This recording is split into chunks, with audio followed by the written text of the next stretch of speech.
what we call the first barrier. So head is relaxed. I'm just going to bring him up to where I feel like, okay, right here. I'm not stretching him. I mean, if I stretched him, I'd bring him up here. But I feel right at about, I don't know, what is that, about 60 degrees maybe? That's about where I feel a point of first resistance. Now, this is his left leg. Let's compare it to the right leg. You can see how yeah, right. This is his other left leg. All right, yes. And then, okay, so not too much different. I am looking in particular for an asymmetry. I mean, he's tight both sides. But if he had a posterior nominate rotation, I'm looking for the asymmetry because a tight left hamstring is likely to contribute to a left posterior nominate rotation. So he's not freaking me out or anything like that. It's like, all right, his hamstrings are tight. I don't have to go for it right now.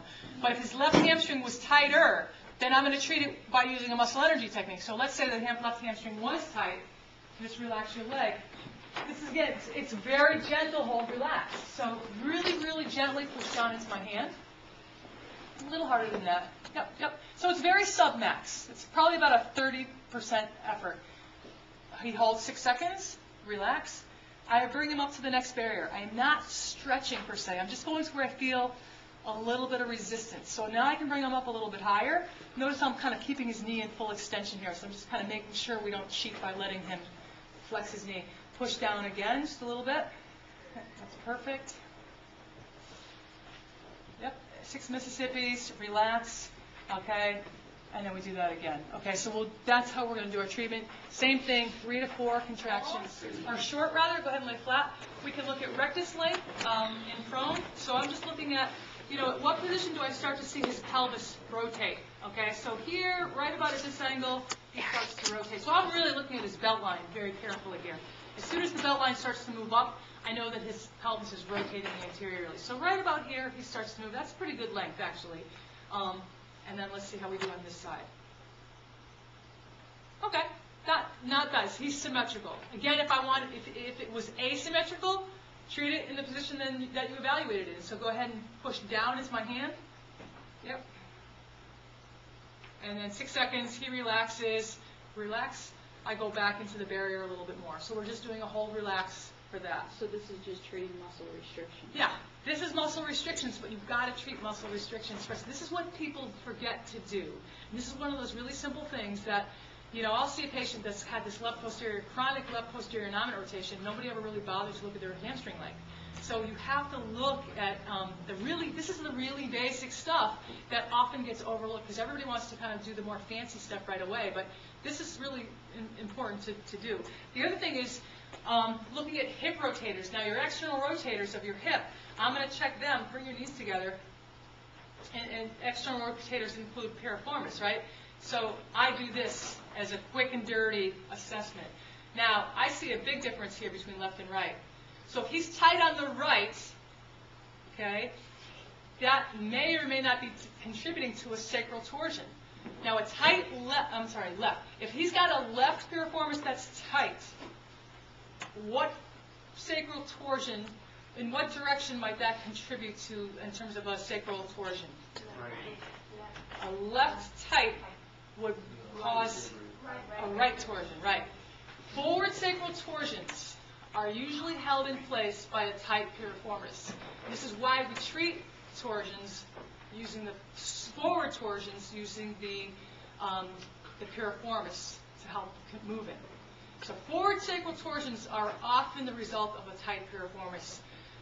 Backward torsions, not so much. They're kind of stuck back. But forward torsions are usually the result of a tight piriformis. Not always, but very often. So if you have a forward torsion, you really have to look at the length of the piriformis. So again, here, if I see this, okay, just pull your ankle inward toward this direction. Yep, just like that. Go ahead and pull gently.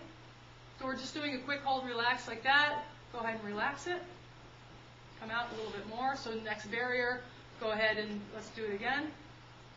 You actually do have an issue, so. And then relax. So let's just treat it. Relax. Yep. He relaxes. And you're not going to the barrier. You want to find the barrier and then back off a little bit. Okay. So he's not contracting at the end of the barrier. He's contracting at the very you're backing off a little bit from the barrier. So pull it across again. Good. Good, and relax it. Now, under what circumstances would what I'm doing not make any difference at all? Because sometimes I'll do this and nothing changed. And pull again. They have something, right? They probably have, all right, and then relax. They either have a retroverted or an anteverted hip. Okay? Does that make sense? If he has limited rotation, okay, the question is, okay, so he's more symmetrical. Yay, that's good. He's still a little bit tight on the left, but he's definitely more symmetrical than he was. End feel will be a little bit different if they're anteverted or retroverted. So he might be anteverted on this side or maybe retroverted on the other side. Is that confusing you guys, or do you guys get that? Yes.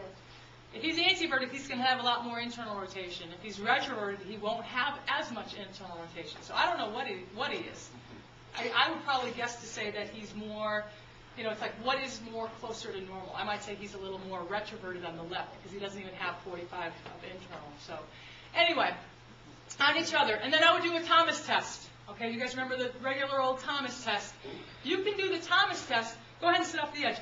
You don't have to do the Eli test at all. If you're doing a Thomas test, you can sit off the edge this way. Scoop with your butt way off the edge. Okay?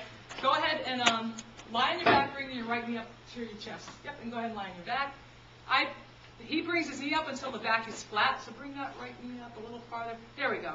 And now I look at, okay. What do I see? Brown bear, what do I see? I see a tight psoas looking at me. Okay, so I push, so how do we treat this? His rectus is fine. Tight psoas. Do you guys read Eric Ross stuff at all? Did you ever? It's good stuff. It's really cool. But anyway, go ahead and push up into my hand. Okay. And then you relax. And then I can bring him down. Gravity will bring him down to the next barrier. Push up again. So we're doing this to look for muscle length. I could do rectus the same way. If he had a tight rectus, I know right now he does not have a tight rectus because his knee is pretty well flexed. He's got good knee flexion. If his leg was hanging out like this, that would tell me his rectus is tight. If his rectus was tight, I can just do this. I can put my leg here, or I can because I'm lazy, and I can just say, push your leg against mine, and I don't have to do any work. That's good. And then relax. Or I could get down here and just say, go ahead and push against. So we're just doing, is this reciprocal inhibition or autogenic inhibition? This would be autogenic. So I'm contracting the muscle that I'm trying to stretch. Okay? Questions? So let's do this for now, just because I think it's important.